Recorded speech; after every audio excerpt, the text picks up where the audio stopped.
Hari ini Bapak Ibu saya memang 3 kali berkhotbah untuk awal September. Kita tahu ini adalah kuartal yang terakhir, 3 kuartal bagi kita tahun 2024 dengan tema besar kita membuka jendela melihat dunia.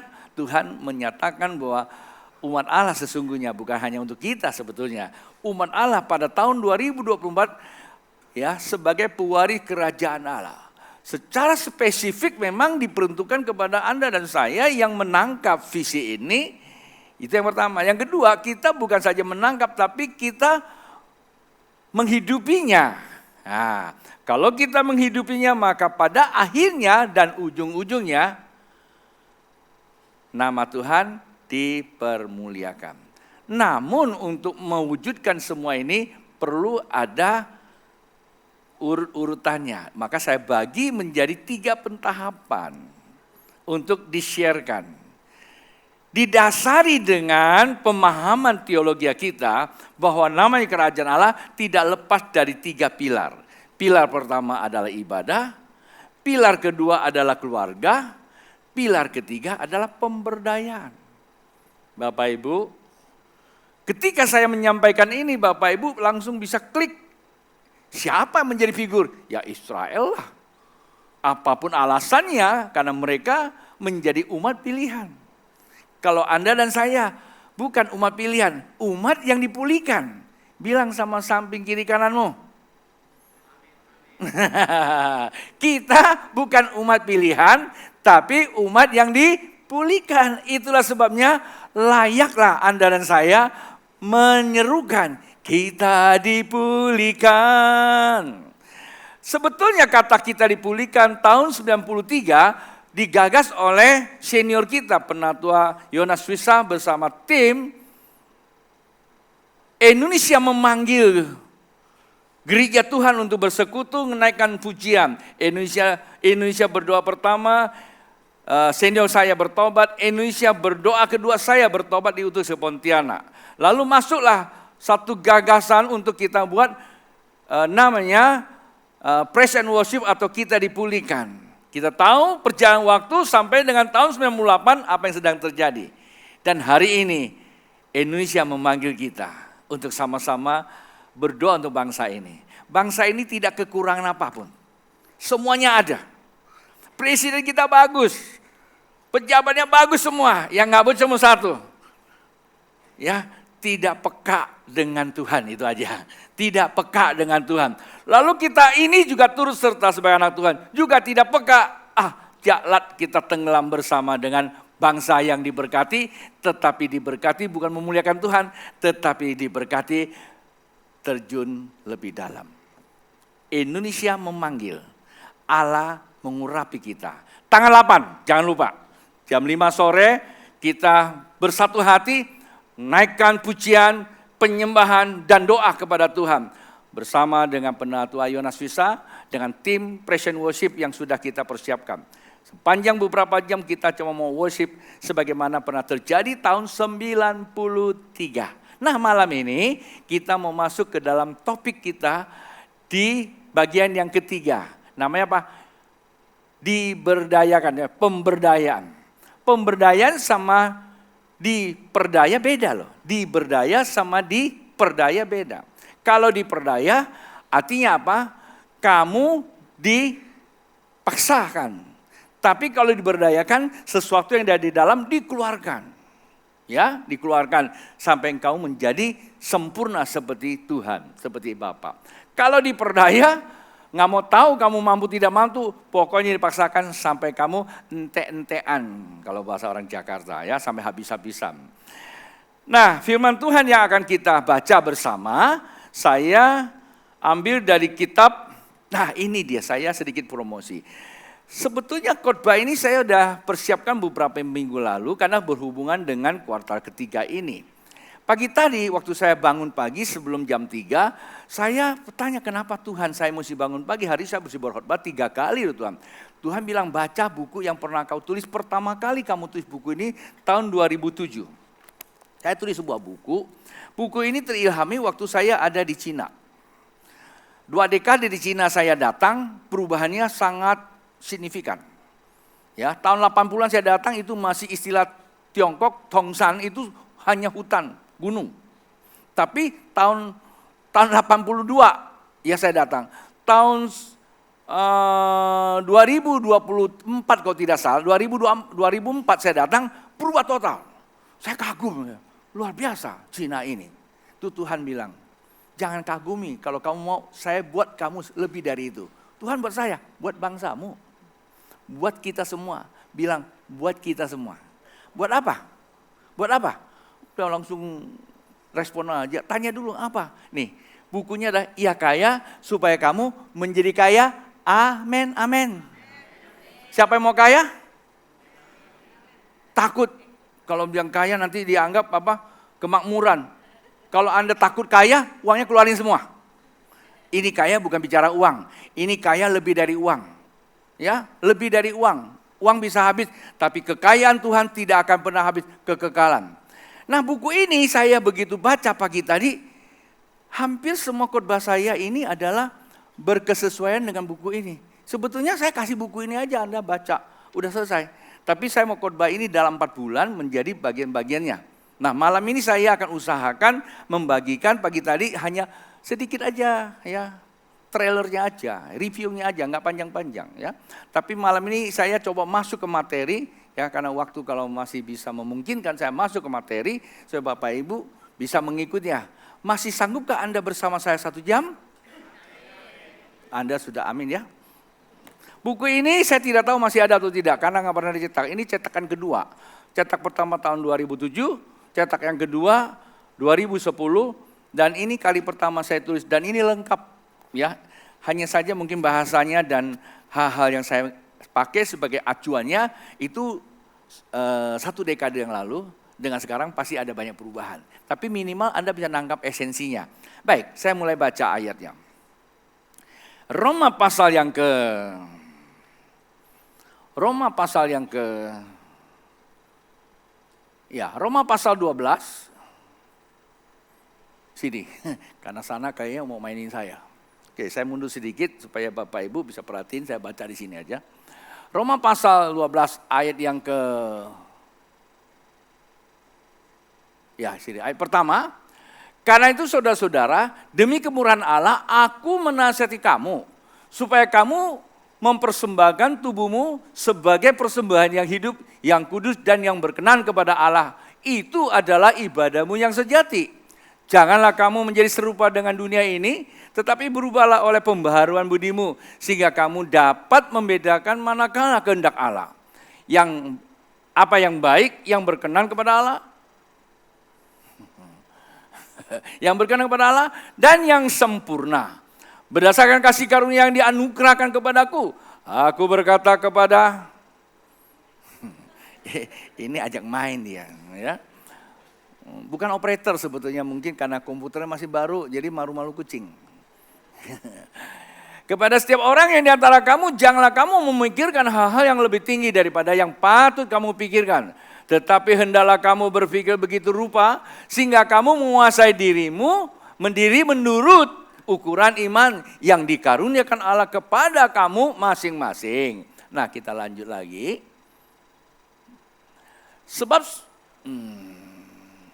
Sebab sama seperti pada satu tubuh kita mempunyai banyak anggota, tetapi tidak semua anggota itu mempunyai tugas yang sama. Demikian juga kita, walaupun banyak adalah satu tubuh di dalam Kristus, tetapi kita masing-masing adalah anggota seorang terhadap yang lain. Demikianlah kita mempunyai karunia yang berlain-lainan menurut kasih karunia yang dianugerahkan kepada kita. Jika karunia itu adalah untuk bernubuat, baiklah kita melakukannya sesuai dengan iman kita. Sama-sama katakan apa? Amin, amin. Bapak Ibu, sebetulnya kalau kita mau baca satu perikop lengkap, buku saya lengkap itu saya tulis sampai selesai. Karena banyak hal-hal perlu digali. Tapi kalau kita ibadah minggu, khotbah cuma hanya 40 menit, apa yang mau digali? Baru buang pasirnya aja. Baru ketemu batu, udah amin. Jamnya sudah minta kita turun. Dan kadang-kadang saya juga sedih sebetulnya. Sedihnya kenapa? Karena kadang-kadang kita dikejar sama waktu. Seakan-akan hidup ini kita terus disandra sama waktu. Kita nggak punya kekuasaan atas kehidupan ini. Padahal Tuhan menciptakan manusia supaya kita menguasai kehidupan ini.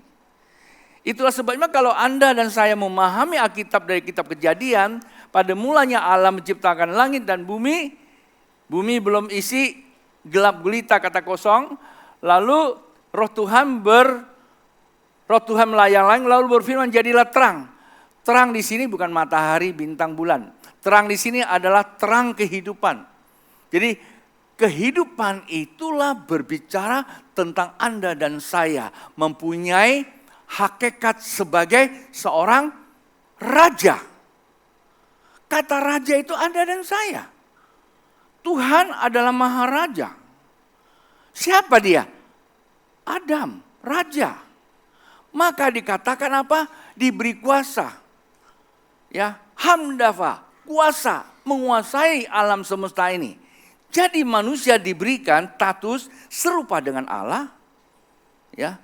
Status yang sama dengan Allah, gambar Allah, fungsinya menguasai alam semesta. Bagaimana cara menguasainya? Nah, kita lihat. Kata menguasai itu di dalam kitab Kejadian pasal yang kedua ayat yang ke-15. Usahakanlah Taman Eden. Apa itu Taman Eden? Saya enggak ini sih ya, enggak mau endorse. Kalau mau di Taman Eden, ayo ke IKN. Enggak boleh ya. Enggak boleh. Tapi ya kita doalah IKN jadi Taman Eden lah ya. Kita doa aja. Toh sudah mulai kan, betul enggak? Apapun alasan itu kan bangsa kita. Kita enggak lihat jelek tapi kita ada bagus ya. Taman Eden itu perlu diusaha. Apa sih Taman Eden? Taman Eden itu bicara tentang kehidupan. Apa itu kehidupan? Kehidupan itulah terang Allah. Anda bisa bayangkan betapa dahsyatnya. Terang Allah bukan matahari, bintang, bulan yang bisa sirna oleh karena keadaan. Tetapi terang Allah, langit bumi beranjak. Terang Allah tidak pernah sirna dari Anda dan saya. Nah ini gereja Tuhan. Kalau dulu kita tepuk tangan meriah pengkhotbah, tersponsori semangat khotbah karena ditepukin tangan. Nah Bapak Ibu kata usaha di sini dalam bahasa aslinya adalah apoda. Kata apoda itu mempunyai keserumpunan dengan bahasa Arab ibadah. Apoda dengan ibadah hampir mirip. Oke? Sebetul kata usaha itu namanya ibadah. Kalau Anda mengusahakan kehidupan ini dan pelihara kehidupan ini supaya tetap terang bercahaya menjadi kemuliaan Tuhan, itu namanya apa? Ibadah. Lalu apa hubungan dengan kita? Ayat yang kita baca, mari kita lihat. Keluar dari pemikiran seperti itu, ayat pertama ini menjadi acuan saya untuk berbicara. Apa kata Alkitab? Demi kemurahan Allah, aku menasihatkan kamu supaya kamu mempersembahkan tubuhmu sebagai persembahan yang hidup. Apa itu? Itu kehidupan. Itu terang Allah yang membuat kita hidup, alam semesta hidup. Apa itu? Tubuh kita hidup. Baru mempunyai kehidupan. Kalau tubuh tidak punya hidup, nggak ada kehidupan Bapak Ibu. Semua ini ada, ini wujud dari kehidupan, substansinya. Esensinya adalah ada manusia yang hidup di sini. Tergantung hidup bergantung kepada apa?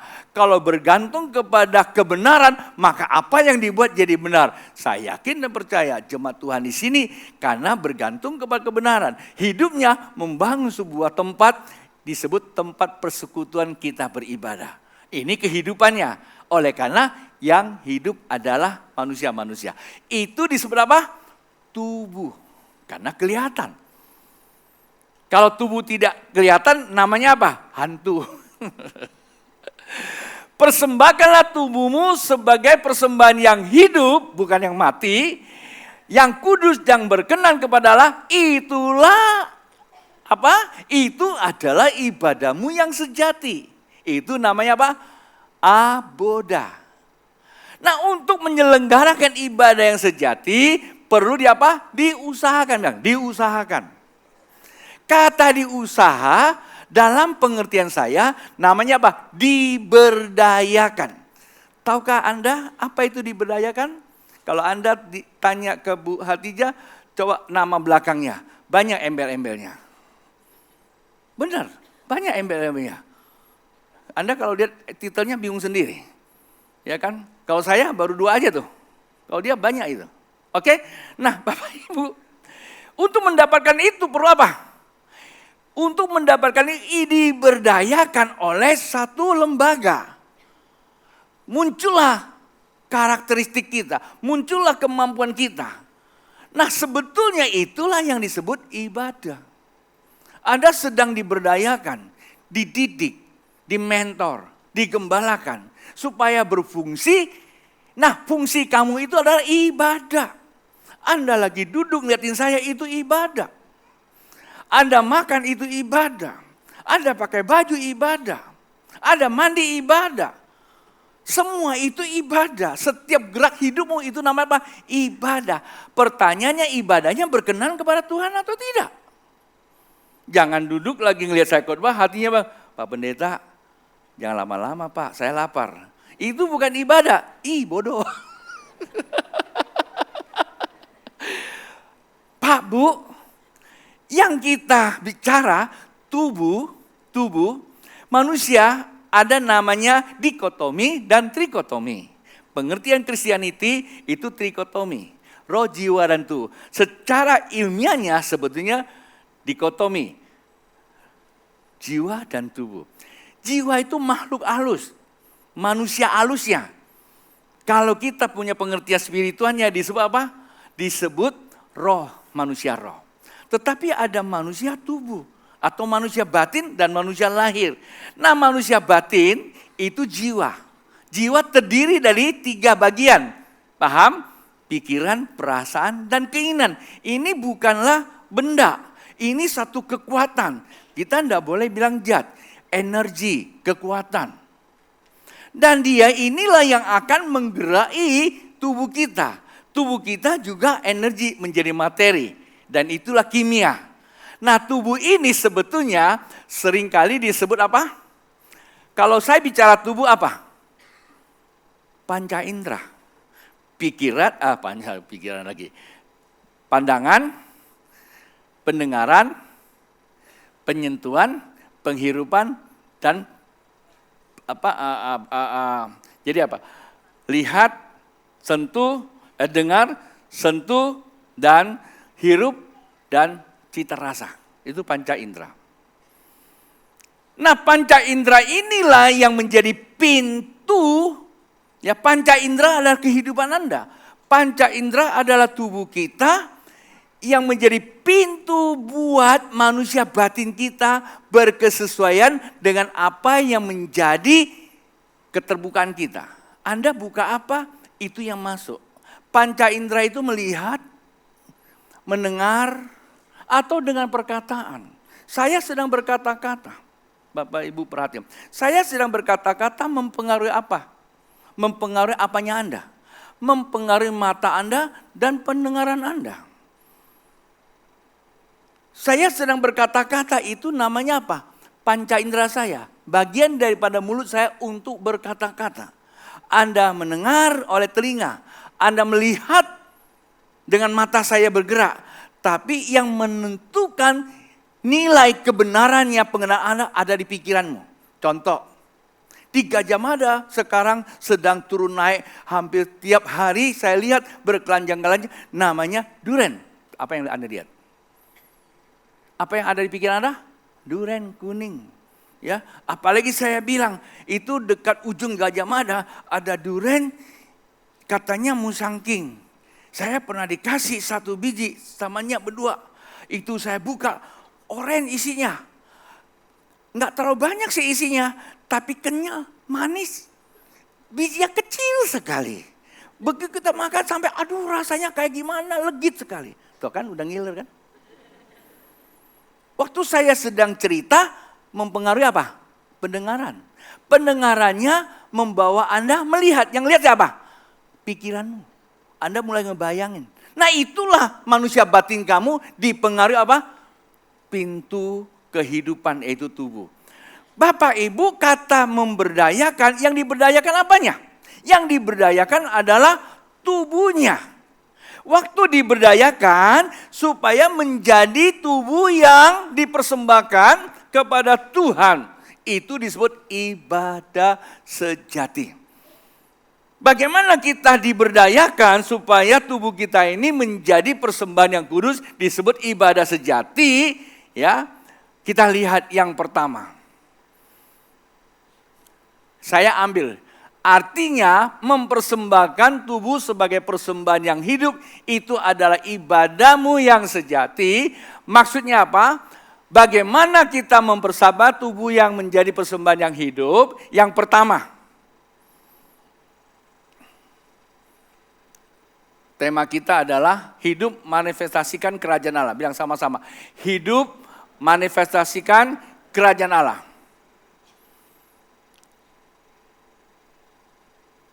Diberdayakan saya saya membangun dengan 4 bagian. Ya, mudah-mudahan malam ini saya bisa selesaikan. Bagian yang pertama, sama-sama katakan mengerti kehendak Allah. Kenapa kita diberdayakan? Kita diberdayakan sesuai dengan kehendak Allah, sehingga kita berfungsi sesuai kehendak Allah. Apapun yang Tuhan berikan kepada kita, dapat kita eksekusikan, diwujudkan. Jadi apa yang kita lakukan, Bapak Ibu perhatikan. Apapun yang kita lakukan berkesesuaian dengan kehendak Allah. Itu luar biasa. Untuk itu perlu mengerti kan. Kalau Anda nggak mengerti kehendak Allah, bagaimana kamu mau lakukan? Maka diberdayakan supaya kita berfungsi, berkesesuaian dengan perjanjian Allah. Maka yang pertama kita perlu mengerti kehendak Allah. Ambil contoh sederhana. Contoh aja ya. Ono. Kemarin Anda di Jawa Barat, kenapa tuh? Oh itu ono lain ya. Jawa Barat saya lihat ada ono, sampai malam-malam masih belum. Tahu apa artinya? Ya guyonan aja. Ono, ya saya tanya. Satu ketika Anda punya niat baik mau memberkati saya. Lalu belikan saya jas. Jasnya warna merah. Belang-belang gitu. Baik enggak? Baik, karena niat baik. Kira-kira benar enggak? Belum tentu. Karena saya suka nggak pakai jas itu. Kan begitu. Tapi saya terima supaya saya menghargai, saya ambil. Tapi saya nggak pakai. Kalau saya nggak pakai, kira-kira Anda gimana? Pasti kecewa kan? Saya beli, ini Pak Pendeta, saya tuh bangga loh kalau Pak Pendeta khotbah pakai jas saya. Itu kan maunya kamu. Tapi Pak Pendeta nggak pakai, kecewa. Siapa tahu orangnya? Kain. Sebetulnya Kain mempersembahkan buah-buahan itu baik nggak sih? Baik. Tapi Tuhan nggak berkenan. Tuhan bukan minta buah-buahan. Bukan Tuhan tidak suka makan buah. Dalam konteks ini Tuhan membuat sebuah cerita. Oleh itu dia ditolak ibadahnya. Karena ditolak hatinya kecewa. Bapak Ibu, berapa banyak kita melakukan sesuatu tidak berkesesuaian dengan kehendak Allah. Hanya kepengen sendiri. Jadi pendeta karena bangkrut, pandai khotbah, punya koneksi, kumpul bikin gereja. Baik enggak? Baik. Pertanyaannya benar belum? Belum tentu. Lah kalau seperti itu rame loh. Pastor, rame tuh gereja. Iyalah, Starbucks juga rame. Ya kan? Ini baru buka lagi tuh di Jaga tuh, rame tuh. Ada Pujasera. Ukuran Allah itu bukan soal rame atau sepi. Ukurannya benar atau tidak benar. Kendati pun kamu kecil, tapi benar. Yesus cuma 12 murid tuh. Tapi benar, dunia berubah. Kadang-kadang kita tuh berpikir pengen besar. Billy Graham berkata bahwa akan datang pada masa baru, masa milenial, gereja tidak usah dengan kuasa Tuhan. Gereja itu akan bertumbuh pesat, besar. Karena mekanisme untuk bertumbuh secara jasmani sudah tersedia. Semua teknologi sudah tersedia. Seperti kita buka perusahaan. Tapi apakah itu disebut kerajaan Allah? Saya tidak mengatakan tidak atau iya. Tapi itu dipertanyakan. Hari-hari ini masuk ke sana. Pertanyaannya, apa yang kamu lakukan berkenan kepada Allah atau tidak? Kalau kita melakukan sesuatu yang berkenan kepada Allah, maka kita perlu mengerti kehendak Allah. Nah, kata mengerti itu di sini. Ini bahasa aslinya namanya apa? Dikaiosone atau sedekah. Kata sedekah bahasa Ibrani, dikaiosone itu bahasa Yunani. Sebetulnya kedua-duanya sama. Kalau bahasa Ibraninya kata sedekah itu kasih dan keadilan. Dari mana ini muncul? Tak kalah Abraham diberitahu sama Tuhan, yang digoda adalah tubuhnya. Lihat tuh bintang, nanti turunan kamu bagaikan bintang. Panca Indra lihat. Dia sedang berbicara dengan manusia roh, tetapi manusia roh kan komunikasi nggak ngerti. Kalau Tuhan ngomong sama Abraham bahasa roh, kamu nggak ngerti loh. Maka kita nggak tahu apa-apa. Untuk berkomunikasi dengan roh, yang menurut tetapi komunikasi di alam nyata yaitu tubuh. Lihat nanti keturunanmu bagaikan bintang di langit. Dia sedang bicara tentang roh, bicara rohani. Tapi menggunakan bahasa kehidupan. Bagaikan bintang di langit. Abraham mengerti. Yang dimaksudkan bukan hanya turunan dia, tetapi keturunannya sampai dengan hari ini. Jadi kalau bicara jasmani, Anda dan saya bukan keturunan Abraham. Kita putus. Tetapi kalau bicara rohani, Anda dan saya adalah keturunan Abraham. Mengerti maksud saya? Maka pada waktu dia melihat itu bintang, keturunanmu seperti itu, apa sikap Abraham? Dan inilah sebuah pemberdayaan. Bapak Ibu, kalau seseorang sudah diberdaya setelah melalui fit and proper test, hasilnya maksimal, dikasih sertifikat. Sertifikat itu bukanlah dia, tapi sertifikat menunjukkan siapa dia. Paham ya? Sertifikat bukan saya, tetapi menunjukkan siapa saya. Paham? Bagaimana sertifikat menunjukkan? Karena saya dites. Isi hati saya yang Anda tidak lihat, tapi dibuat dalam sebuah sertifikasi. Nah, Abraham dites, diberdaya. Kata di tes itu diberdaya. Lihat dan bilang, ya Tuhan. Dia percaya.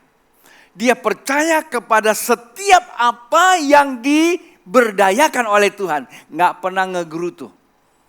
Kalau Anda dan saya sedang diberdayakan, kalau Anda ngegerutu, Anda nggak dapat apa-apa. Waktu saya remaja Bapak Ibu. Kami di Jakarta itu ada satu geng. Ya, namanya Pachinko. Kalau Anda bukan orang Jakarta nggak ngerti. Dan waktu kami remaja dilatih kungfu. Tahu nggak? Ini berdayakan pertama, hanya duduk. Nyun, bahasanya tuh nyun tuh sabar. Begini tiap hari. Gini. Capek Pak, Bu. Itu berbulan-bulan. Kapan? Mas guru kami dia, enggak cuma begini aja. Itu namanya diberdayakan supaya berkesesuaian dengan kehendak dia. Sampai dia bisa kasih kamu nilai. Lah kalau saya nggak mau, ya nggak dapat apa-apa. Sama Anda kalau belajar. Dikasih rumusan Anda kerjakan. Salah dikasih tahu, dibenarkan sampai kamu bisa benar, baru dikasih nilai. Itu namanya apa? Identitasmu, tingkatan kamu. Paham maksud saya? Nah itulah Abraham. Waktu diberdaya seperti itu, dia bisa menerima. Dia nggak pernah ngegerutu, dia nggak pernah memberontak. Maka Tuhan membenarkan Abraham. Kalau Anda baca kitab Kejadian pasal 15 ayat yang ke-5, 6, 7. Waktu Tuhan bicara sama dia, engkau akan menjadi bapa segala bangsa seperti bintang di langit. Dia percaya. Kata dia percaya artinya apa? Dia mengerti kehendak Allah. Barulah ada kata namanya dikaiosone atau sedekah. Dibenarkan. Bapak Ibu, kita orang apa? Kita muda. Sebut kita orang dibenarkan. Kasih karunia. Ya, kata kasih karunia itu tidak bisa lepas dari 3 bagian. Yang pertama apa? Di bagian apa? Ya, justification. Dibenarkan. Itu namanya dikaiosone atau sedekah. Apa itu? Kasih dan keadilan. Bapak Ibu, orang Kristen berani menyandang predikat Kristen, sebenarnya dia itu dibenarkan karena kasih karunia. Dan sertifikasinya kasih dan keadilan. Pertanyaan kembali, benarkah kita orang yang punya itu? Kasih dan keadilan. Kalau kita nggak benar, maka tidak heran kita tidak produktif, hidup kita tidak dinamis, tidak berprogres. Karena tidak berprogres, kita bikinlah Kristen progresif. Sesuka-sukanya dia. Bukan itu Bapak Ibu. Progresif itu adalah nilai-nilai spiritual itu yang bertumbuh di dalam diri kamu. Kita semakin kecil kata Yohanes, tapi Tuhan semakin besar. Itulah diberdayakan. Paham Bapak Ibu? Ya.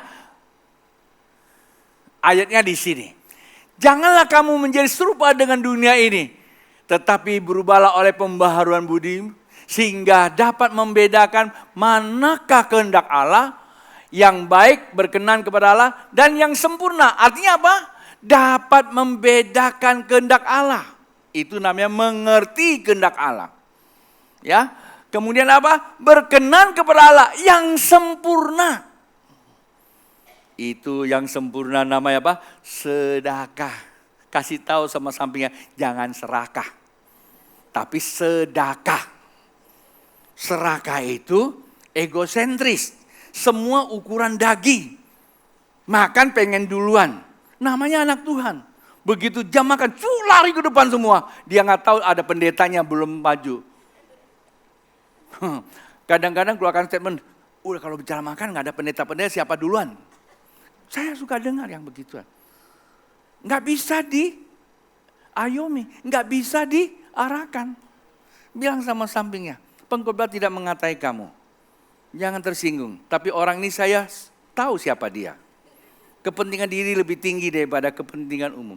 Anak Tuhan yang sedekah, bukan serakah, selalu meletakkan kepentingan sosial. Ada kepekaan sosial. Tidak namanya apa? Tundep. Ya, tundep ya. Hari-hari ini begitu luar biasa keadaan bangsa kita. Tapi kita nggak peka. Kita sibuk haleluya di gereja, bikin ini, bikin itu. Kita sibuk dalam pekerjaan. Hei, bangsa ini memanggil kita. Siapa? Saudara-saudara kita, para mahasiswa, cendekiawan, budayawan, civil society. Mereka terus untuk berbicara, untuk menegakkan demokrasi. Lalu anak Tuhan bagian apa? Kita nggak mungkin demo kan? Kita berdoa.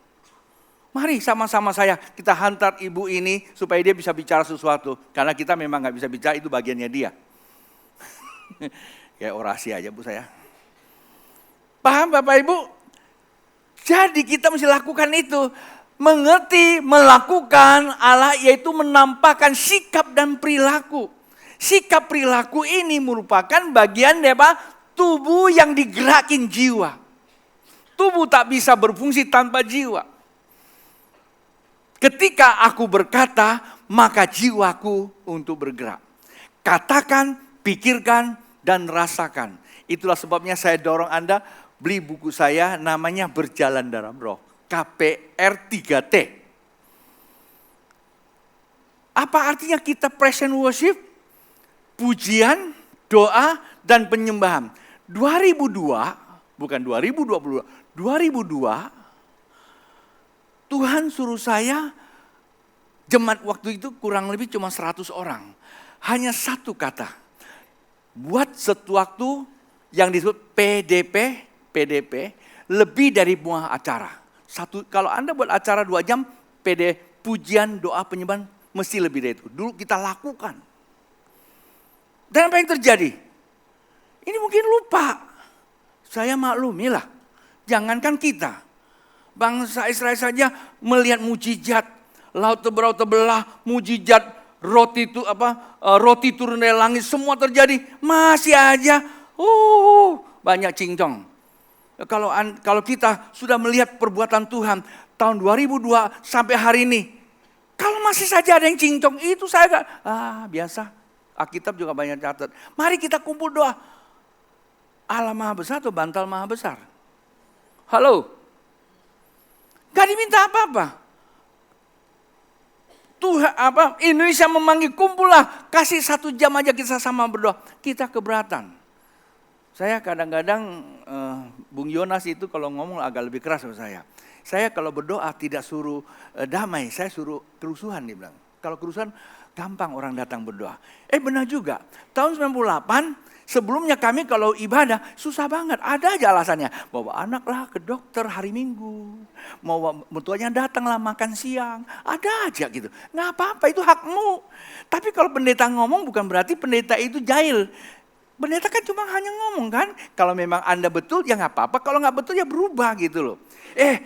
98 tanya Gideon. Nggak perlu pakai iklan. Kumpul di jalan-jalan kita doa. Dengarkan firman Tuhan sampai ngiler-ngiler. Benar aja. Waktu itu saya masih di Jakarta. Apakah kita tunggu kerusuhan baru kita kumpul? Halo? Anak Allah. Kita mengerti bahwa hari-hari ini kita perlu berfungsi sesuai dengan rancangan Tuhan. Makanya lagu itu ya, kita dipanggil dari semula untuk menjadi apa? Mengubah dunia ini. Oke? Saya teruskan lagi. Nah, bagaimana kita bisa berfungsi? Kita punya tubuh, jadi gerakan jiwa. Ada 3 ayat ini bagus sekali Bapak Ibu ya. Saya bacakan.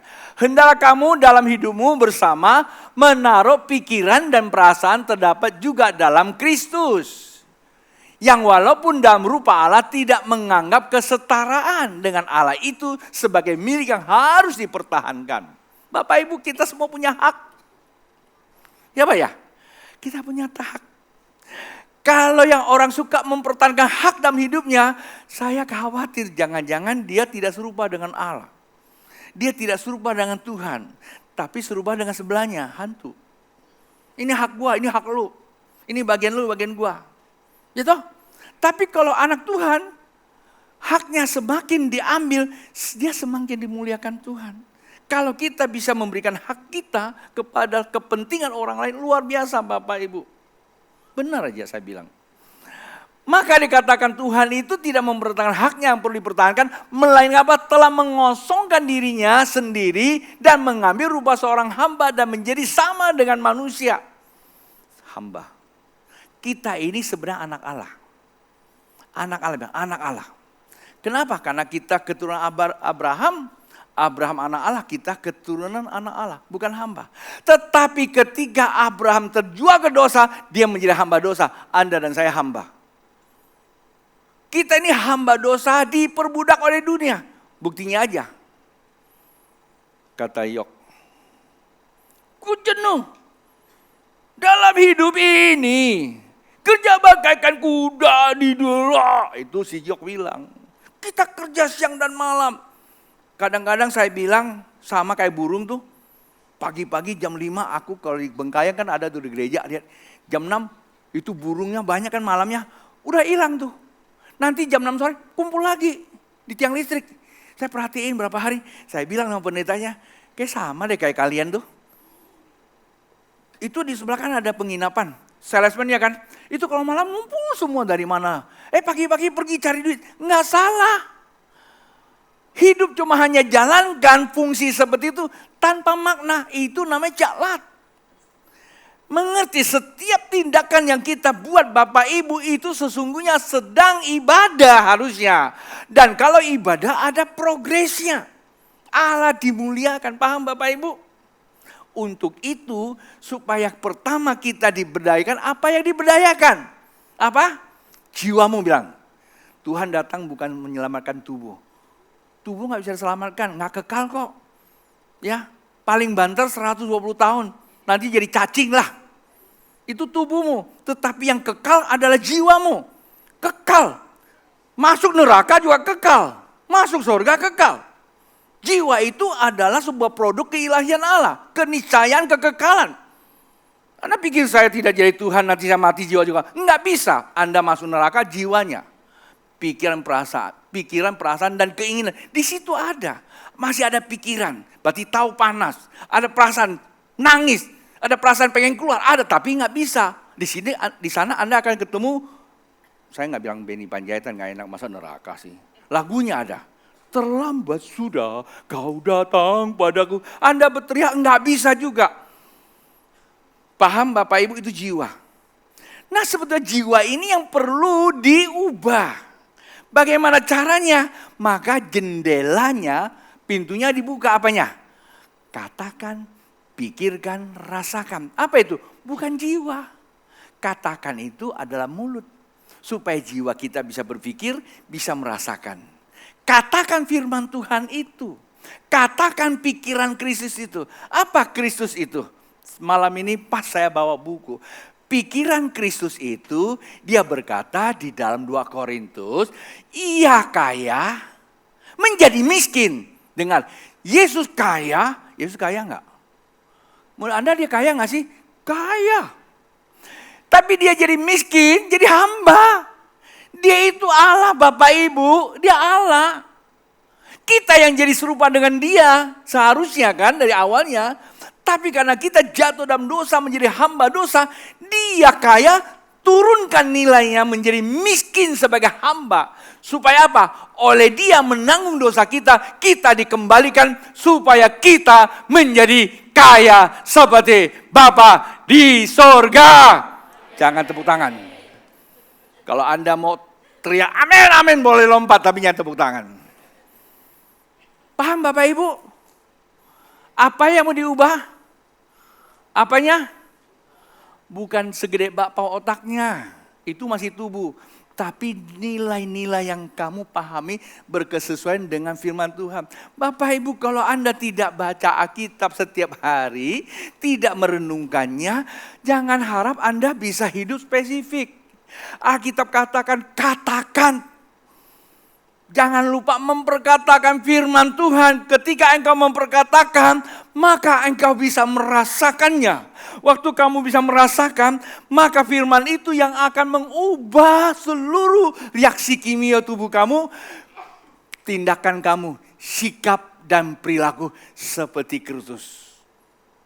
Kasih dan keadilan. Coba kita tes. Itu yang pertama. Diberdayakan sampai ke situ Bapak Ibu. Saya malam ini masuk materi sebetulnya. Pagi tadi belum. Kalau Anda mengerti materi Bapak Ibu, luar biasa. Jemaat Tuhan itu bersyukur karena kasih karunia. Pendeta tiap hari bersekutu dengan Tuhan, belajar, menangkap semua. Kumpulkan berhari-hari, bertahun-tahun. Mengajar kepada Anda nilai-nilai esensi kebenaran. Dan yang kedua, saya mungkin bisa buka beberapa layar. Yang kedua, nah ini dia. Berdasarkan kasih karunia yang dianugerahkan kepadaku, aku berkata kepada tiap-tiap orang di antara kamu, jangan kamu memikirkan hal-hal apa? Memikirkan hal-hal yang lebih tinggi daripada yang patut kamu pikirkan. Pikirin kaya boleh gak sih? Boleh, tapi patut enggak? Kan dia bilang jangan pikirkan ya. Kalau nggak patut ngapain? Wah mau jadi orang kaya. Ngapain kamu pikirin kaya? Pikirkan yang patut itu kalau ada yang sudah menawarkan. Ya, ada buktinya bahwa itu punya kamu. Yang kita pikirkan bukan kita ingin mencapai sesuatu yang bukan milik kita. Yang kita pikirkan sesuatu yang sudah menjadi milik kita dari semula. Walaupun kita belum lihat. Karena Allah sudah merencanakan dari semula. Nyanyian gimana? Tadi itu dari semula gimana nyanyian? Amba. Sini Anda di sini sama pemain keyboard. Saya pengen tuh lagu-lagu itu bagus. Dari semulanya itu ya, lagu-lagu firman Tuhan itu. Hanya pemain keyboard boleh apa sini. Tadi Anda nyanyikan. No, kamu bantu sini. Lagu apa itu tadi itu? Saya jadi lupa lagu-lagu ini.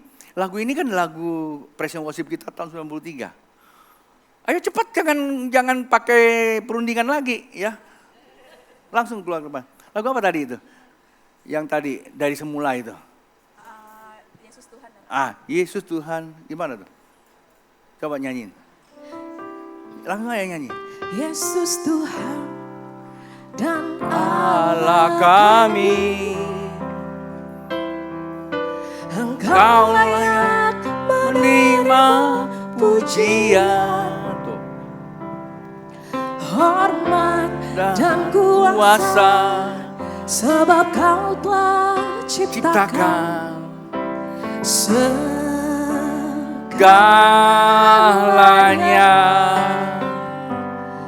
oleh karena kehendakmu, semua itu telah ada diciptakan dan diciptakan untuk kemuliaan-Mu. Oke, semua ini diciptakan buat Anda untuk memuliakan Tuhan. Anda boleh pikirin ya, kalau saya punya mobil, saya punya rumah, ya, saya punya istri, anak-anak saya boleh pikirin, itu mobil papa. Boleh, karena memang milik saya juga milik mereka. Itu rumah papa. Boleh, nggak salah. Itu istri papa mama gua. Boleh. Yang nggak boleh kalau tetangga punya istri. Yang nggak boleh adalah mobil tetangga. Paham? Nah ini. Kalau Anda memikirkan tentang apa menjadi hakmu, itu tidak salah. Karena dari semulanya sudah diciptakan bagi kemuliaan Tuhan. Itulah sebabnya izinkan firman Tuhan itu menguasai pikiran kita, Bapak Ibu. Paham? Paham? Bilang 2 kali amin. Masih bisa bersama saya 1 jam? Anda tetap berdiri.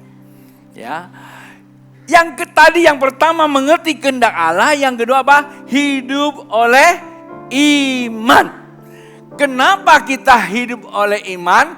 Karena iman itu ya diberikan Tuhan untuk kita berhubungan dengan surga. Namanya apa? Divine connection.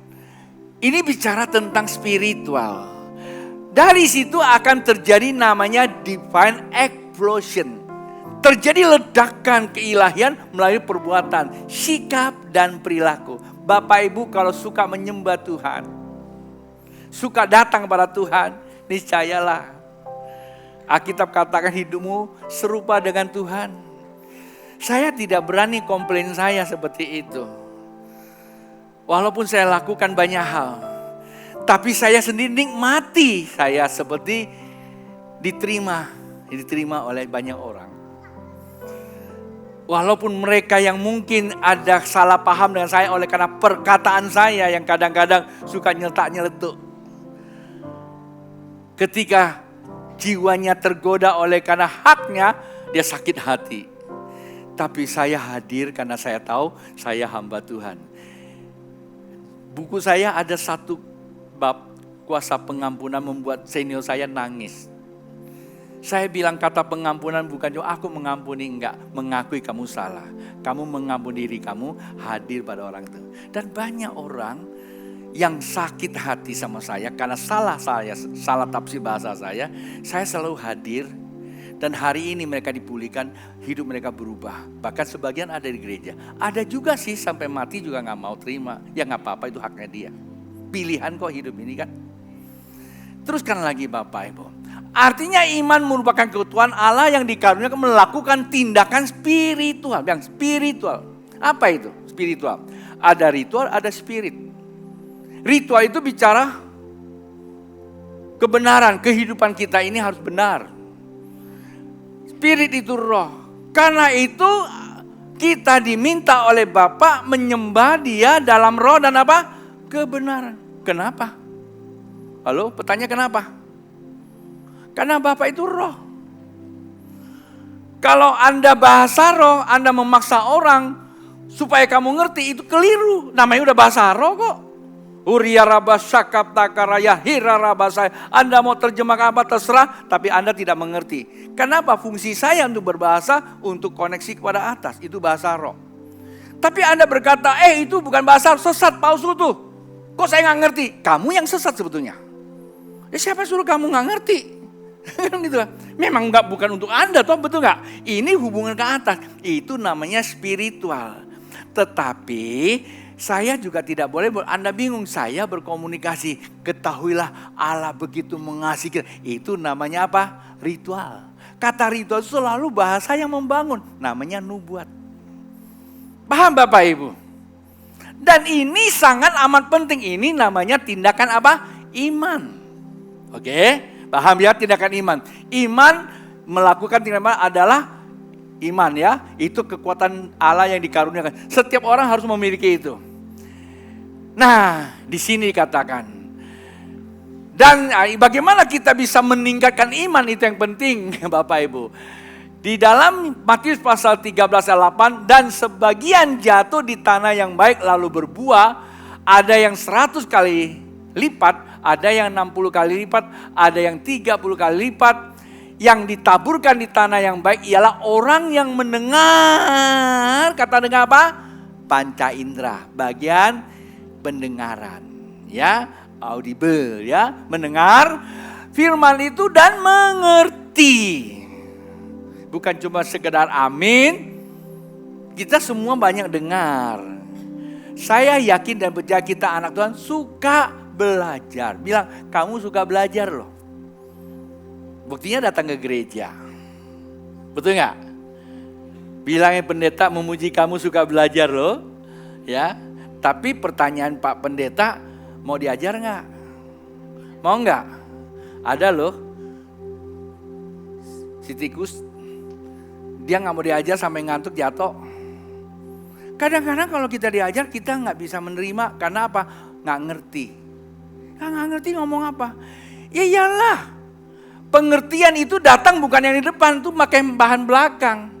Kalau saya bicara sama Bapak Ibu langsung mengerti, ya berarti Bapak Ibu sudah belajar. Saya dikasih buku sama senior saya kembalikan. Pak, saya nggak ngerti bukunya, rumit. Saya suka baca buku ini. Iya Ton, ini buku bersesuaian dengan pikiran kamu. Jadi enak kamu baca. Kalau ini kan gak ada memori, saya baca susah banget. Kalau kamu mau pengen berprogres, harus baca yang kamu gak ngerti. Supaya kamu ngerti, berarti kamu ada next level. Naik tingkat. Jangan kita tolak lalu marah-marah. Biasanya kalau kita diajar apa? Kayak saya diajar gini, marah-marah.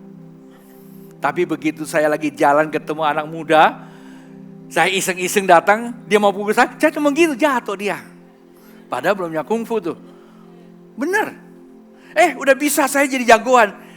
Saya cari musuh, saya dikeroyok habis-habisan. Sejak saat itu saya gak mau belajar kungfu lagi. Saya tahu, papa saya bilang, Ton, tanganmu gak bisa mukul 1000 orang, tapi mulutmu bisa pukul 10.000 orang. Saya maknanya apa itu? Rupanya bahasa itu sangat amat penting. Perkataan sangat penting. Dari situlah saya mulai belajar namanya filosofi kehidupan. Bapak Ibu hari ini mendengar ini sebenarnya harus menangkap sesuatu dengan rap syukur kepada Tuhan. Saya berharap Bapak Ibu bisa ngerti. Iman itu tidak bisa cuma ditumpangin tangan. Iman itu perlu dilatih dengan apa? Seperti benih ditabur, dikunyah. Saya suka nasihati cucu-cucu saya dan anak-anak saya. Kalau makan jangan buru-buru.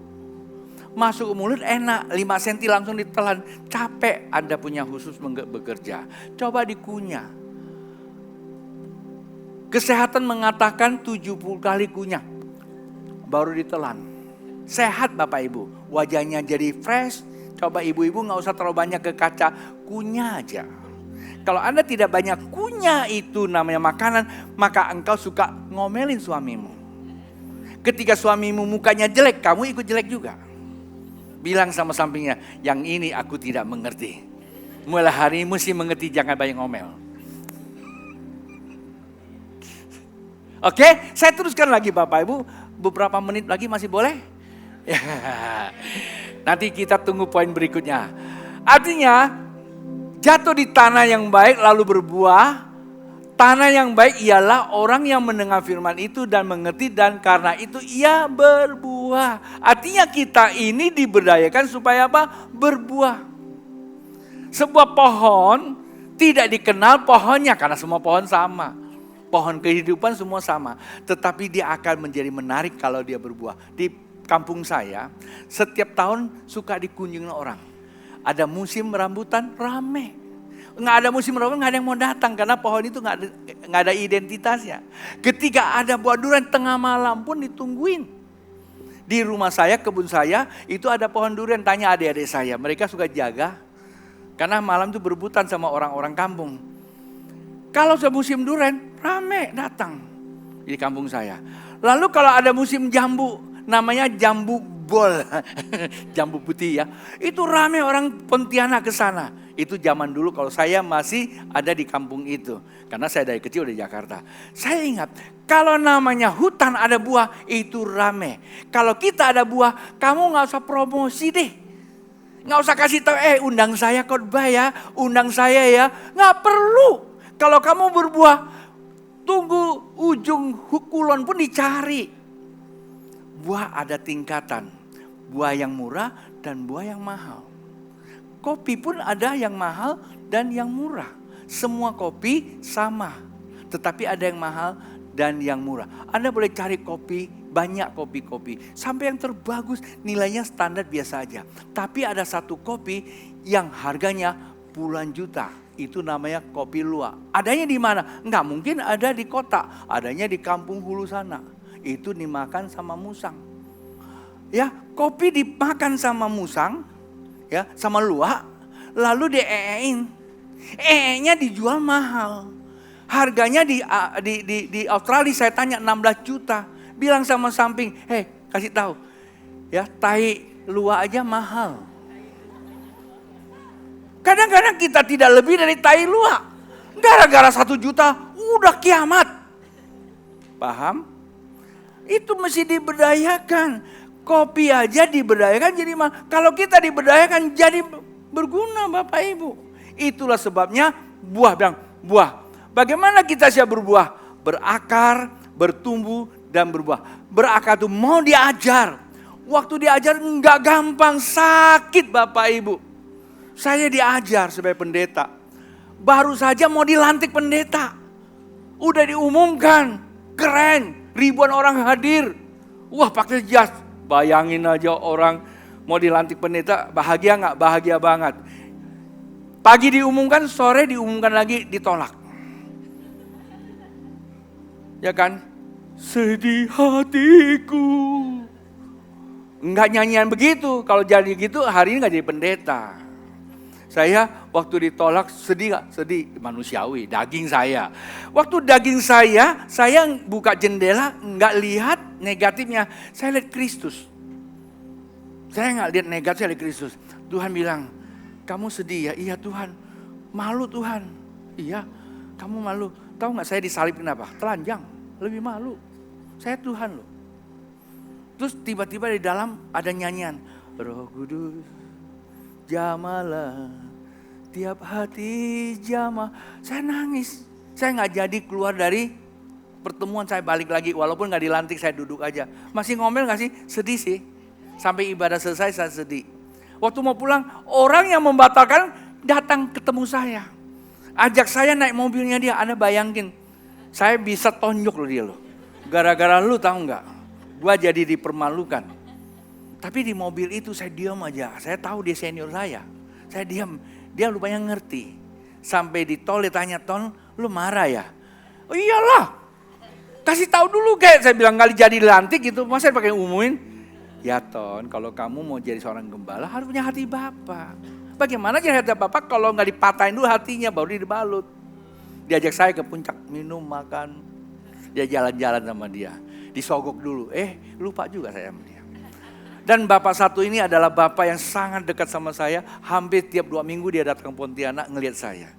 Bapak Ibu, kalau kita mau dididik, siap-siap dianiaya. Siap-siap dikeraskan. Kalau yang namanya lembek-lembek, hasilnya tape. Tapi kalau Anda dikeraskan, hasilnya batu yang kokoh menjadi batu penyuruh bagi kemuliaan Allah. Haleluya.